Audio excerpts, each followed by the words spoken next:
what are the scientific challenges that you see in actually creating a beverage that doesn't taste like you're licking the lawn or, like hamburgers?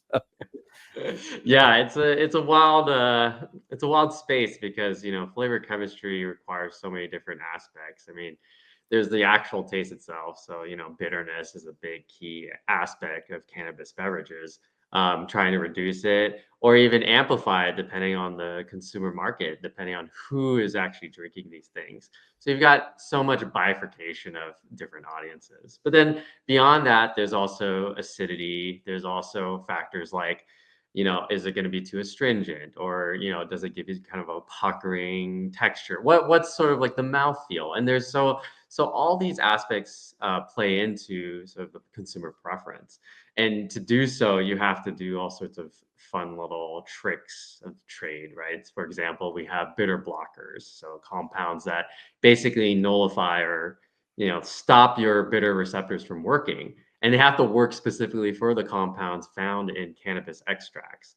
Not every bitter blocker works the same, and so there's that. And then there's also you have to emulsify it because these cannabis oils do not dissolve in water, so you have to figure out a way to get it into solution, but without rendering it basically ineffective or separating over time during shipment or distribution or even during storage.